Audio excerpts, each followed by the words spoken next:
Okay, good morning, everyone. Let's begin the day, the week with charity. With charity. Charity will save the world. It also prevents all bad things. Here we go. Here's a charity box. Here is our opening. Here is our money. Here is our hand. And we just put them all together. And there we have just given charity. And God willing, this money will be used for the purposes of helping the poor. Now, today we're going to learn about a very strange thing. We see that God appears to Abram. He appears. We'll see later on. Last week we saw he appeared to Noah, appeared to Abraham. But there's an interesting sentence over here in this week's Torah portion, and it says that the people of Sodom and Amorah, I guess in English somehow or other got morphed to Gomorrah, Sodom and Gomorrah.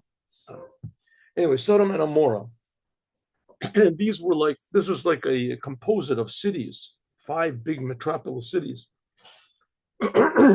And they were like horrendous sinners over there. I guess even doing things that weren't even done in the flood, the time of the flood. And especially they were sadistic. That was the main thing, that they were sadists. They were sadists. They enjoyed seeing people suffer. Thought it was very like super practical jokers. I mean, just as an innuendo, as a parenthetical statement, I can't stand. There's videos of practical jokers. You ever see this? They play tricks on people, right? Would you like a gift, and they give them a big spider or something like that, and the people will put a person. They trip a person, it falls down, everybody laughs. I mean, that's just really, just Nazi-like, sadistic. That can't stand it. But anyway, these people got their kicks from that. These people got their kicks from it. I think that there's these programs on television, on whatever it is called. What is it? The contests and singing and contests and this, they have whatever it is. America Has Talent, and somebody told me that people tune in not to see who wins, but to see the people who lose. They enjoy seeing people lose. I don't know if that's true, but people do enjoy.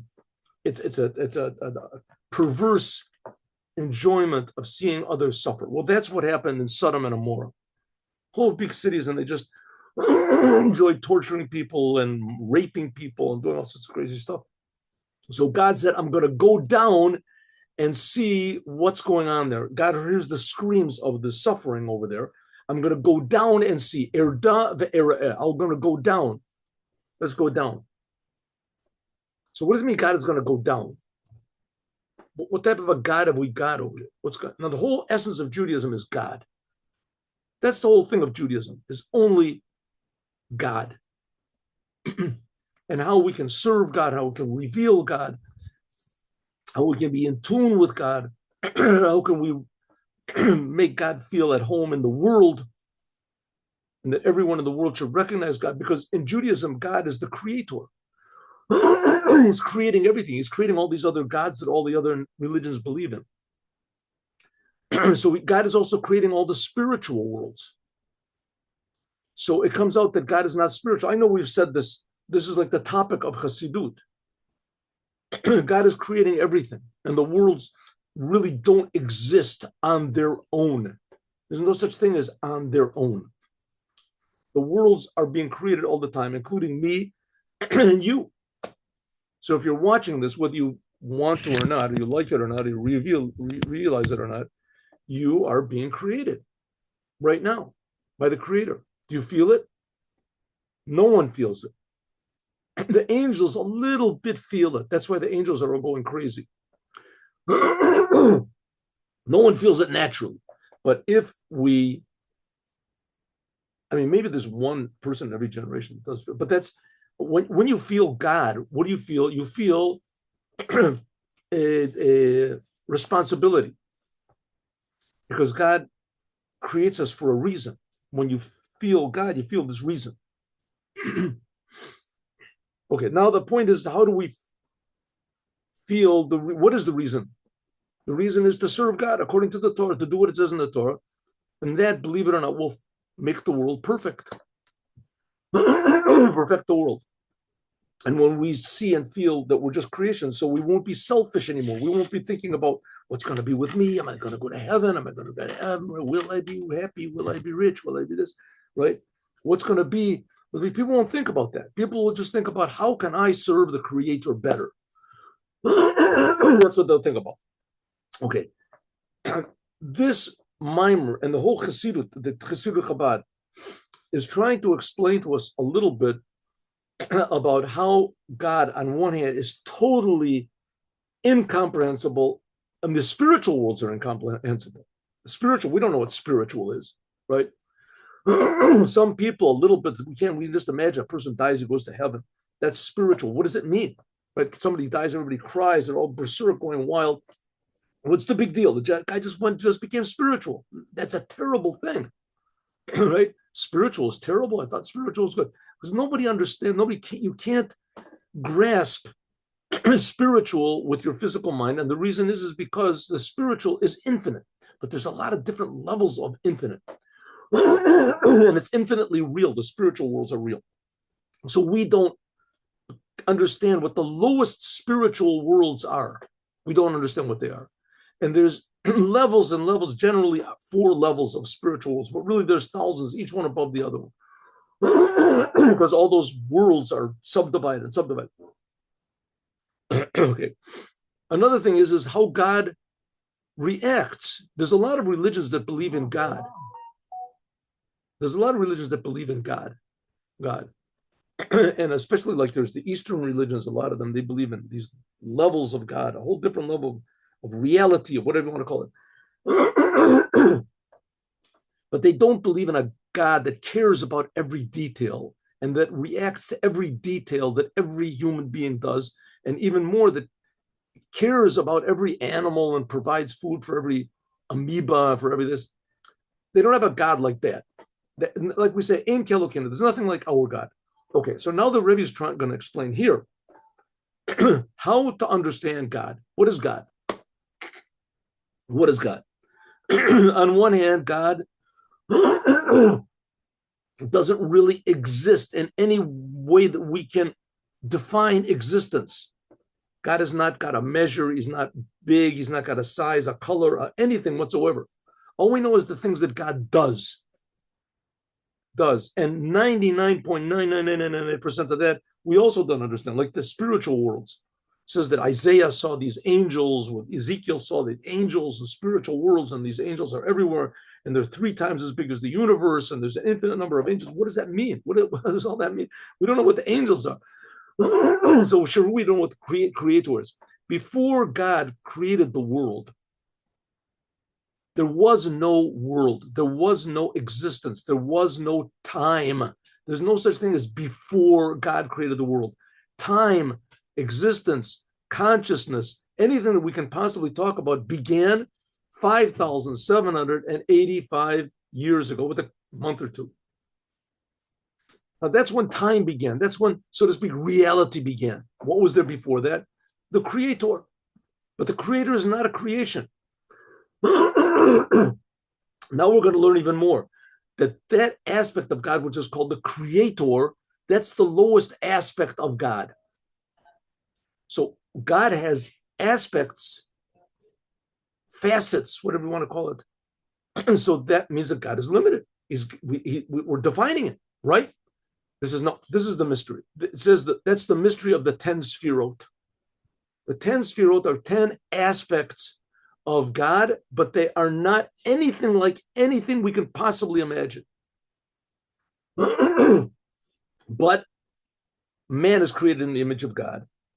So because of that, if any aspects that we have to say that it says in the Bible, and the Bible is written by God, and God it wasn't censored or changed or anything like that.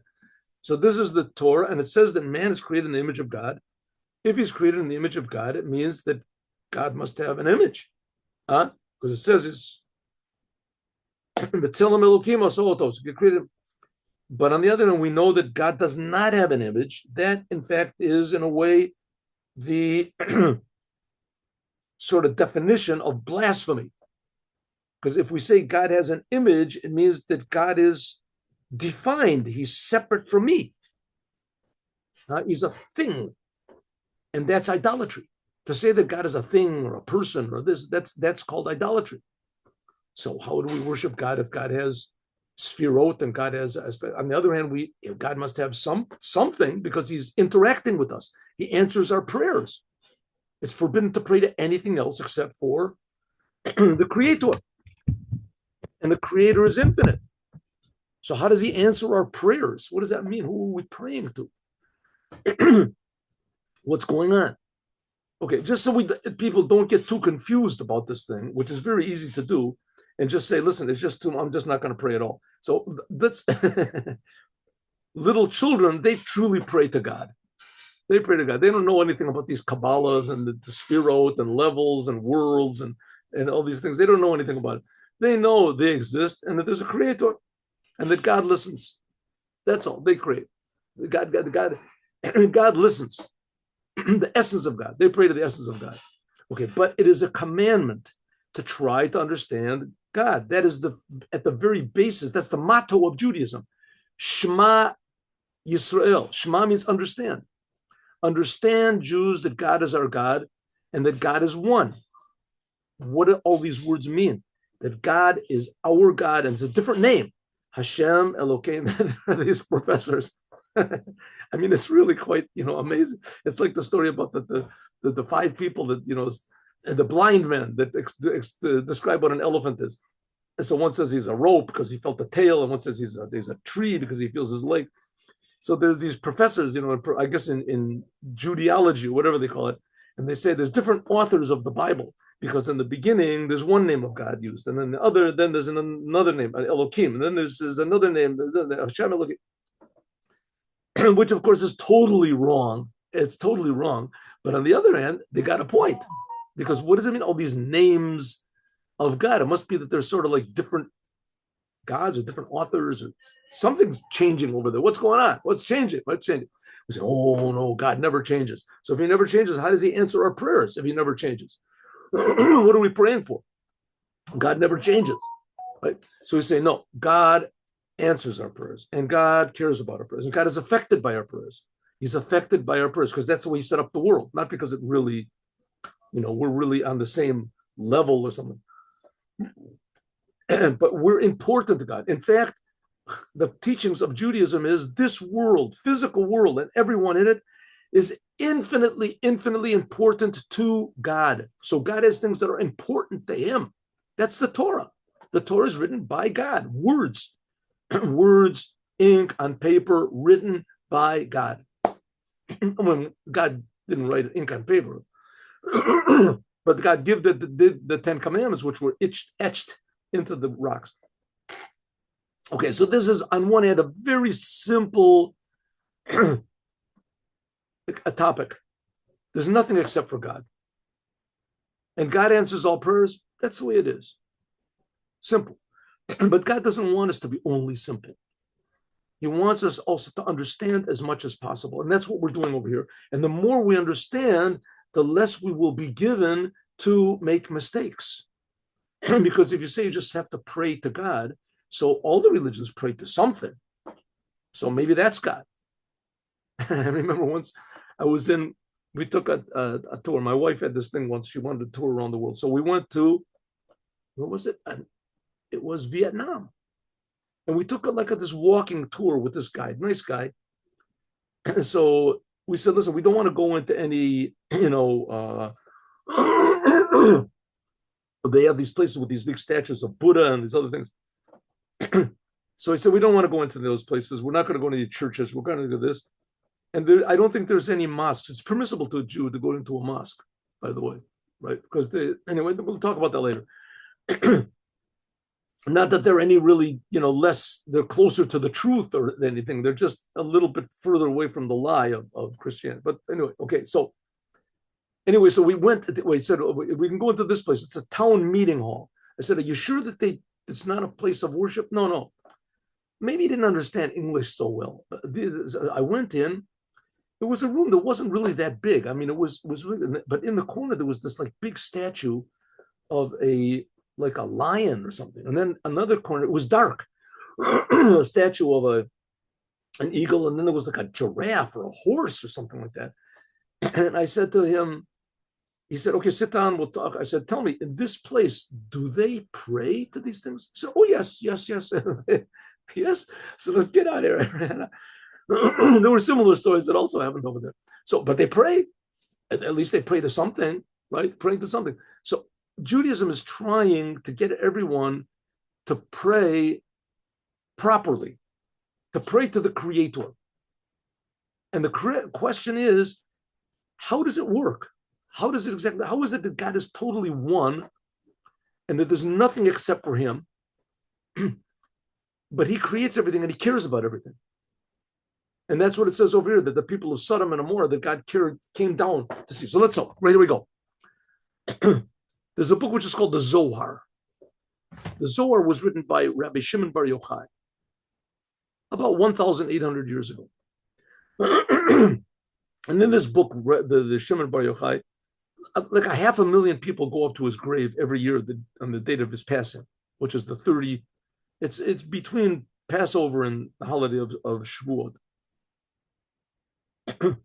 So he's the author of the Zohar, and with his book, it says that the Jews are going to go out of exile with the teachings of his book. And so there's an introduction. Here it says in the introduction, now Elijah the prophet came regularly, and spoke to Rabbi Shimon Bar Yochai. He spoke to him. And he would give him to teach him lessons, talk to him. There says Patach Eliyahu, Elijah the prophet. Now Elijah the prophet, interestingly, did not die. The Tanakh tells us in the book of Kings. Where is it? No, I'm sorry, that's a mistake. In the book of is that right? Give me a second. Yes, that's right. The book of Kings, first book of Kings. So Elijah the prophet, it says that he went up into heaven in a fiery chariot. And it says that he comes back down to help people and talk to people, and it comes to every circumcision. Anyway, so Elijah the prophet came to Rabbi Shimon Bar Yochai. Elijah the prophet lived like what? 600, 800 years, 600 years, something, 700 years before Rabbi Shimon Bar Yochai. 800 years. Yeah, no, sure. That's right. It must be about 800 years before Rabbi Shimon Bar Yochai. So Elijah the prophet comes down to Rabbi Shimon Bar Yochai and he speaks to him regularly. And Elijah the prophet opened up, and he said, God, he's speaking to Rabbi Shimon Bar Yochai, and he's telling him about God. So really he's speaking to God, and he's saying, "Ant, you, God, who chad are one, v'lo v'cheshbon, but not a numerical one. In other words, there's no number two. God, you are one. Ant, you, God, apikas eser tikunim. You emanate 10, what do you call it? 10 aspects. Tikunim means like fixings or something. 10 aspects. So here we are. Now we're off. We're starting, right? We're starting creation over here. God, you are one, and you emanated these 10 aspects. Let's understand this. Lama nikra yud sfirot. Now this is going to be a little bit sort of Kabbalistic over here. So you have to sort of hold your head because we're talking about God, but how God is a little bit approachable from this world, which is a commandment to approach God.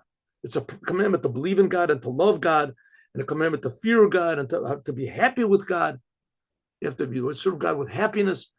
When you do God's commandments, you're serving God. And the Jews are the sons of God and the servants of God and the wife of God and all these.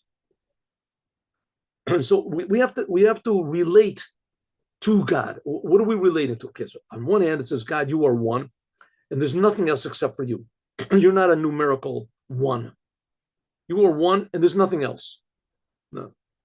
Your oneness embraces all being, but you emanate 10 aspects. Let's understand this. Why are the 10 sfirot called tikkunim? Like I said before, the 10 sfirot is the secret of faith. The 10 sfirot is the personality of God. Right? The whole Bible is just the personality of God, God's commandments, what God wants, what he doesn't want, what makes him pleased, what makes him angry with it. And the 10 sfirot, these 10 aspects of God are called tikkunim. They're called 10 fixings. Fixings. Okay, let's see what this means. First of all, we have to understand what is the soul. Now, man is made in the image of God. So let's understand a little bit from us. From us, right? I take it for granted that everyone that's listening to this class is alive, must be alive. So if you're alive, you have a soul. And if you have a soul, you have no idea what it is. It's just there. All right, now the Rebbe is going to explain that you have no idea how much of a no idea you have of your soul. How hidden the soul is. Listen to this. A nefesh, the soul on its own, or pashut, is a simple light, pure life, belis chalkus, without any division of intellect or emotions. The intellect and emotions of the soul, heim bechinas levushim, they are like garments, lenefesh, for the soul. Shanefesh yeshlo seichel umidot. Your soul has intellect and emotions, right? When a person is asleep, so his mind is not working and his emotions are not working, but the person is still there. You can't, throw him in the garbage or something. Your intellect, your consciousness, and your emotions are aspects of your soul, but that is not the essence of the soul. And that's what it says in the Tanya, that the soul itself is divided into intellect and emotions. So it seems that these are, yes, aspects of the soul, that they're called the essence of the soul. In the Tanya, it says that they are called the soul. The soul itself is divided into 10. Says the Rebbe, no, that's not what I meant. The Rebbe wrote the Tanya.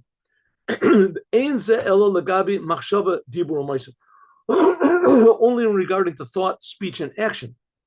That the thought, speech, and action, they are really called garments, separate garments of the soul. They're separate from the essence of the soul.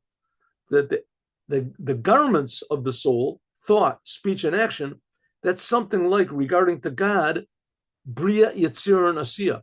Those are 3 lower worlds.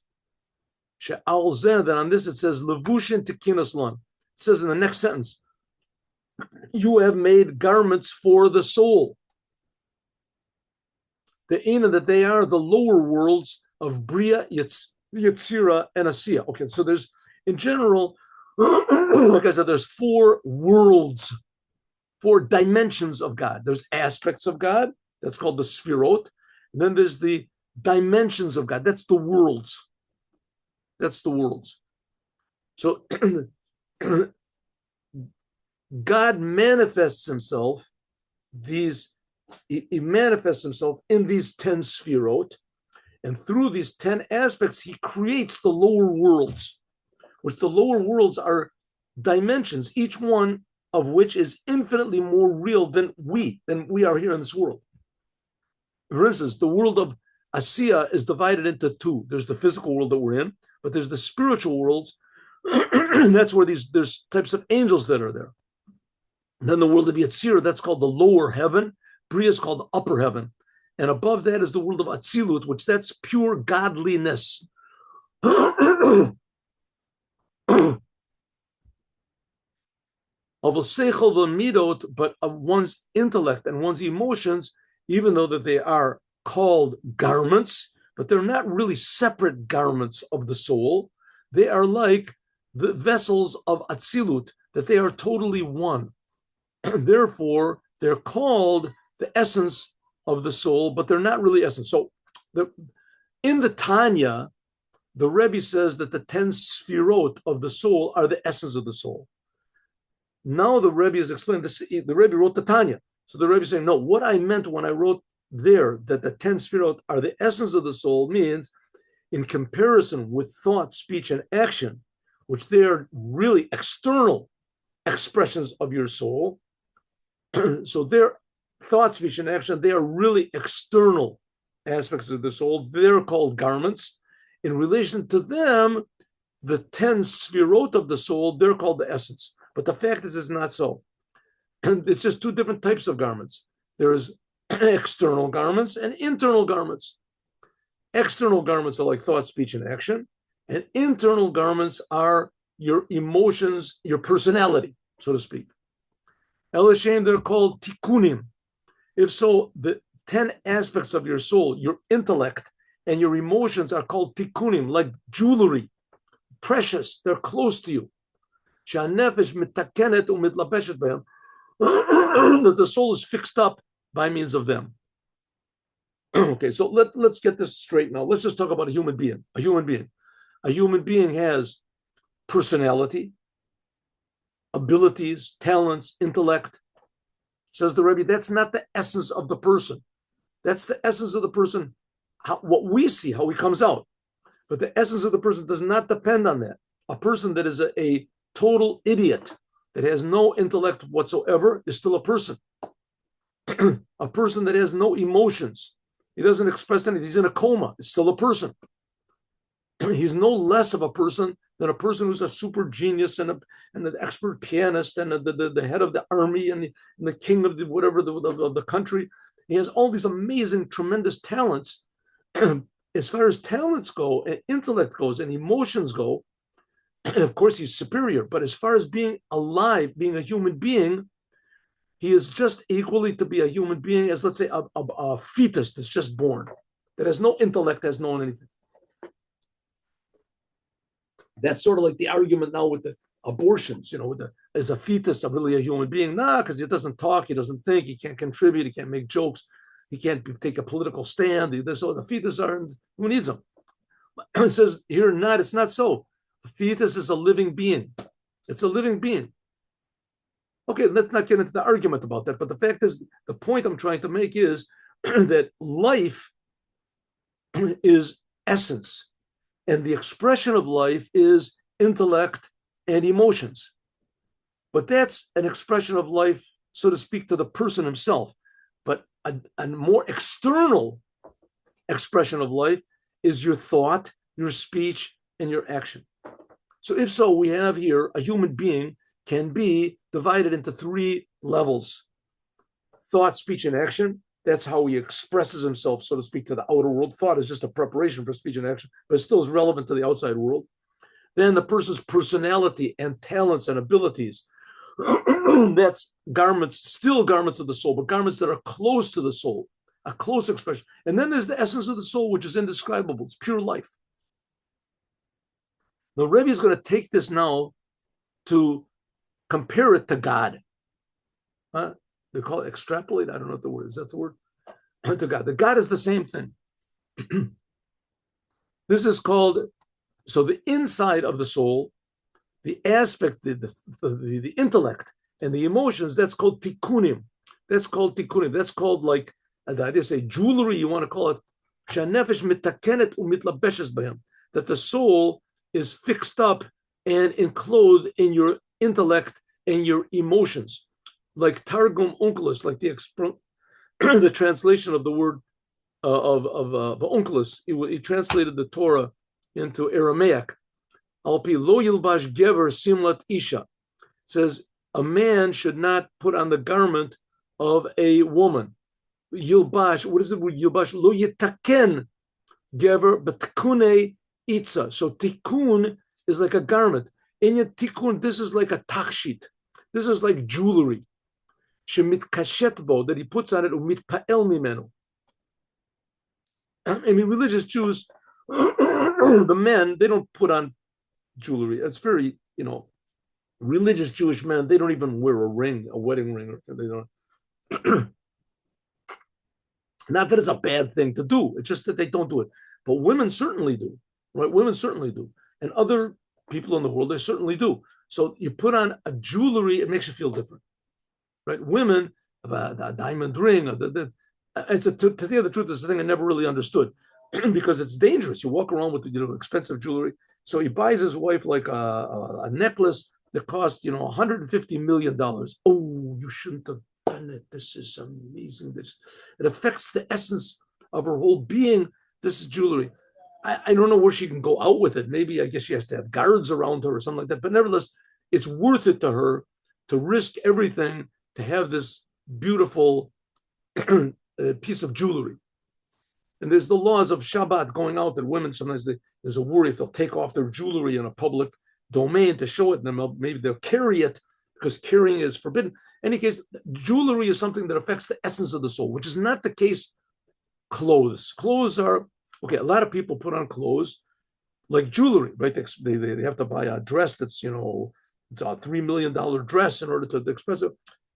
I mean, there's the how do you say the definition is overlaps. Oh, but overlaps. Nevertheless, jewelry is something that the essence of the soul is affected by. Outer garments, you're just covered by. It just covers you over. It covers you over so you can go out in the street. So it says the Rebbe the same thing. Thought, speech, and action, that's like regular garments. Intellect and emotions, your IQ, your EQ, emotional quotient, this is already attached to the essence of the soul. That's like precious jewelry. Okay. Hari mitached, a person unites with jewelry, ka'elu, as though it's his body. Right? It's though a precious ring, a king puts on a crown. Ooh, the crown is his whole being. That's his whole glory is the king. Well, kamo nefesh, just like the soul with the body. She'emios, that even though the body is a garment for the soul, but nevertheless, it is a garment that's united with the soul. It's affected by the essence. The soul is affected by the body because when the body, let's say you prick your finger, the soul feels it, and also what arouses in the will of your soul to do something. Immediately, the limbs do it, right? They take of him out immediately. When it comes up in his will. If you ever seen like expert musicians, violinists or pianists, I mean, their fingers move at a pace that no one could think about doing. It's some sort of automatic that it does, but it's not. It's an expression of their soul. It's an expression of their soul. And rarer are the people that can actually do it. You have to have a professional pianist or something like that. And then in that, there's all sorts of different levels. But it's tremendously fast. Why? Because as soon as it raises in his will, automatically the body does it. We can see the cases which are less rare. Your foot moves without any thinking about it at all. Sport, people learn to sport, boxing, things like that. Their body moves automatically. Machshava, from the brain to the dancing. Right? A person dances in a way that if you would think about it, it would be stilted. It would be, right? The body automatically reacts to the soul. So it shows that the body and the soul, this is sort of changing the metaphor over here. This is sort of changing the metaphor. He's giving just another example of being united, just like your personality is united with your soul, your intellect, and your emotions. We could see a blatant example is how people's bodies are united with their soul. That as soon as the soul wants to do something, it does it. If so, if there were two like separate things, there would be some sort of a delay between them. It doesn't delay at all, even one instant. As soon as it rises up in his will, it moves. I mean, I would be interested in seeing, maybe somebody would do a thing. They say an experiment. They say that that there's impulses that come from the brain to the muscles to move them. So I would be interested to take, there's some amazing pianists. If you look up,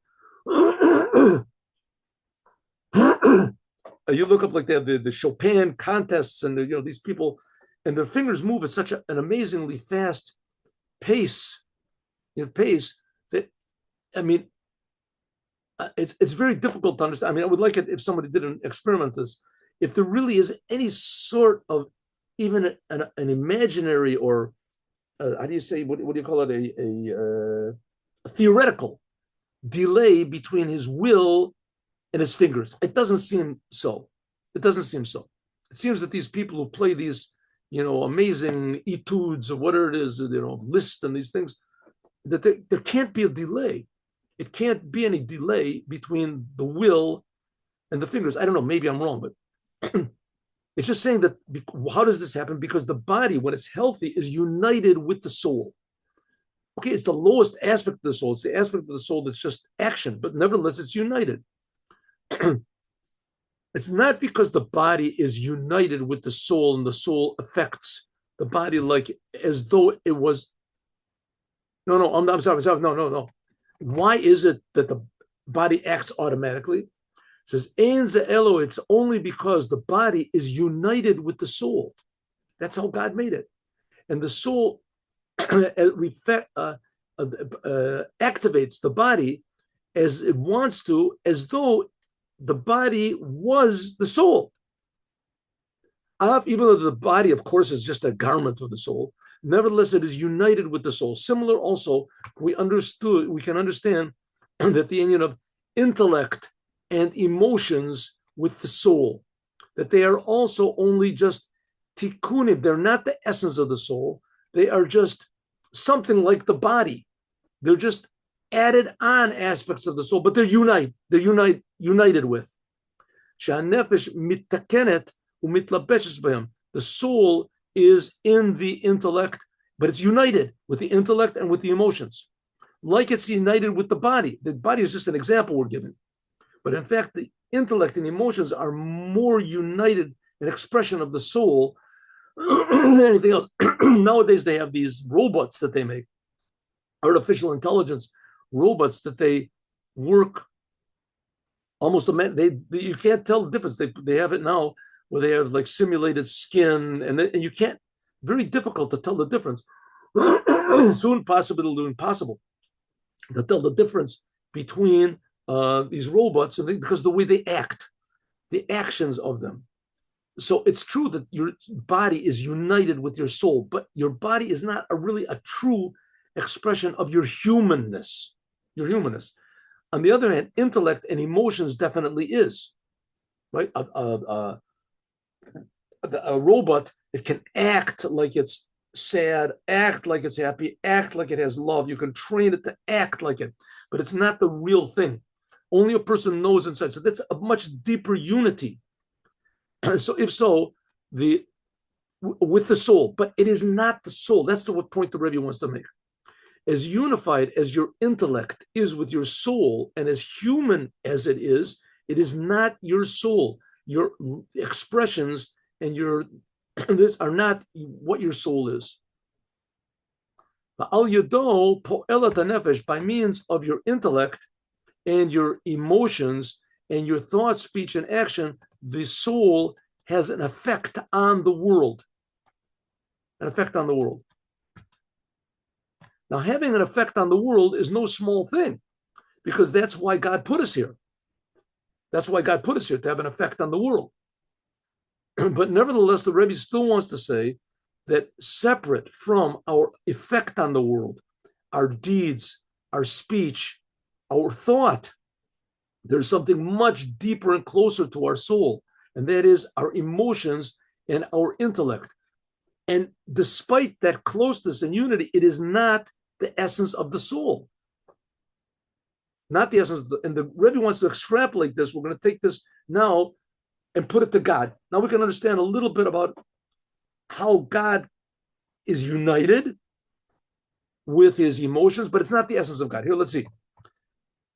So therefore, all the emotions and the intellect, they are only vessels, tools, garments of the soul, something like an axe in the hands of a woodsman. We use our emotions, lo ahev, to love something with the attribute of love, to understand something with the aspect of chachma. Shekol zeh, all this and similar is only how the soul makes effect how it spreads out. So to speak, the essence of the soul is will. Let's get to this. Okay. Ella mimena lezulaso. This is how the soul comes out to others, but the soul in itself is above intellect and emotions and any aspects of who you think you are, who you feel you are. Sharia seichel, because intellect and emotions, they receive changes.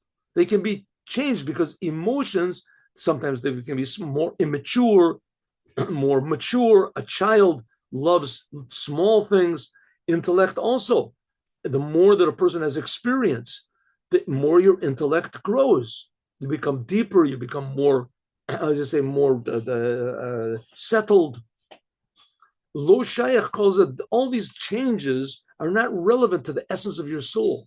That the essence of your soul can never be changed. Huh? Okay, so if you wonder what the Rebbe is talking about, what is the essence of my soul, then you're doing good. That's what the Rebbe wants, right? Because I'm also wondering. It's the essence of your soul, according to this, cannot be described. It can't be described as intellect or emotions or feeling or consciousness or any of the things that people want to explain. What is a person? What's a soul? The soul, essence of the soul, it doesn't make any changes from what happens in the body. Because the essence of the soul cannot be put into the body. Ella he'arotea kochotea, only it's the rays of the soul and the powers of the soul. That the essence, the intellect of and emotions and thought, speech and action and everything that you think you are, your whole personality, that's just aspects of the soul that are relevant to the body and they're put into the body and they can be changed. This sort of explains, of course, we're going to get, this is all just an example we can grab onto and try to apply this now to God. But this explains, like, Jewish people especially, but in the world we see it in general, but not always, that Jews are willing to give their life not to leave God. Non-religious Jews. I told the story, I think I told it 115 times. It was told to me by one of my beloved teachers. His name was Rabbi Moshiach NOW. And he told me the story, and I told you the story a million times, but I want to tell it again because it's such a deep story about there was in Hebron. This is like 100 years ago, a little less than 100 years ago, right? It's Tarpat, Tafresh Peitet. It was like 95 years ago. Huh? That there was a thriving Jewish community in Hebron. In Hebron, this is like what, 1929, way before Medinat Yisrael. There was a thriving Jewish community in Hebron, and they got along very well with the Arabs, and they were religious. A lot of them were Chabad, Slonim family. This, and there was one Jew that was like a renegade Jew that he didn't have anything to do with Judaism. He used to make fun of them, and he was friends with the Arabs. He ate with them, and he lived with them, and he did whatever. And when there came the slaughter, there was a slaughter that the Arabs rose up one day and they just slaughtered Jews. 1929, Tarpat it's called. And they killed Jews in the streets. They killed Jews. I don't know how many Jews they killed. They killed like 80 Jews, 90 Jews, something like 60 Jews. But they maimed a lot of others. They cut a lot of others up. And anyway, so they came to the house where this renegade Jew was. His name was Menashe. And he maybe changed it to some Arab named Masa or someone. And they came there, they said, are there any Jews here? And his friends said no. And they looked at him and they said, what about him? And they said, no, he's one of us, he's not a Jew. And they left. And this Menashe, that's what he'd been claiming all the time. I'm not with the Jews. I have nothing to do with Jews. I don't like the Jews. I hate the Jews. I hate the Torah. I hate the commandments. I've got nothing. I got my friends, my Arabs. And now he was on the winning side. And they said, oh, okay, we made a mistake. And the murderers, they left his house. They went looking for more Jews in the street. This Menashe fellow stood up, ran outside and said, I'm a Jew, I'm a Jew. And they killed him. And they couldn't figure out what was going on. I mean, he didn't do it to go to heaven. He didn't believe in all that. He didn't believe in Judaism. Something woke up inside of him that had nothing to do with his personality. It had nothing to do with his past, nothing to do with his future, nothing to do with anything according to intellect, according to this. Just woke up and said, I'm a Jew. He wasn't thinking about the repercussions of it. He couldn't live by virtue of the fact that he wasn't Jewish. Couldn't do it. And being an Arab, Muslim, it's not that far away from Judaism. I mean, it certainly is far away, but at least they believe in one God. It's not that big a deal, right? So what are you talking about? Just the name, the fact that he was living by virtue that he wasn't a Jew, it couldn't, but it wasn't according to any aspects of his soul. They killed him. He died. So that's what's called the essence of the soul. Somehow the essence of the soul woke up and it didn't care about anything, about intellect, about anything. Essence of the soul. And the essence of the soul cannot be changed. Everything that this fellow Menashe did in order to cover up or to deny or to cut off himself for Judaism, it didn't work. It didn't work. The soul was still there and it woke up. Even intellect, emotions, they're just rays of the soul. But the soul itself works through them. Nevertheless, they are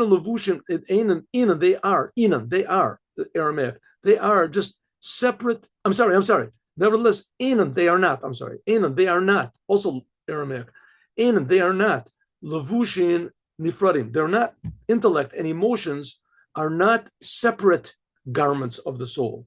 They're united with the soul. They are garments, but they're unified garments. They're not separate like thought, speech, and action. That they are really just separate garments of the soul. But intellect and emotions, they are just rays from the essence of the soul. And they are not really garments of the soul. That's really the person. That's the person. That's my personality, my intellect, my emotions. But nevertheless, that is not really truly the human being that's inside of these emotions and intellect. The emotions and intellect are an expression of your humanness. They're an expression. True, it's an expression of your humanness that shows who you are, but nevertheless, it's not you. It's not the true you. You can change them. This miyapeh the nefesh, this is just gives a person experience and can enhance the soul by your thought, speech, and action. But the soul itself is unchangeable, as we're going to talk about this. It says similar, also by God. The 10 Sfirot, they're also called God's jewelry. We'll talk about this, God willing, tomorrow.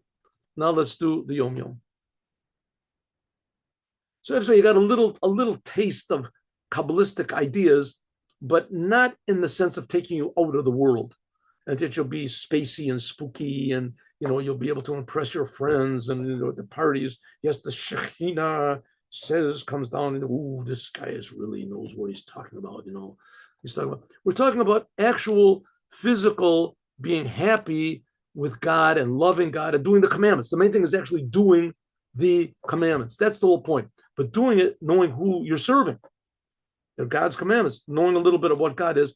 God is infinitely more infinite and distant than we can possibly imagine, and he's infinitely closer than we possibly can imagine, as we'll talk about more tomorrow. Now let's do the Dvar Malchut.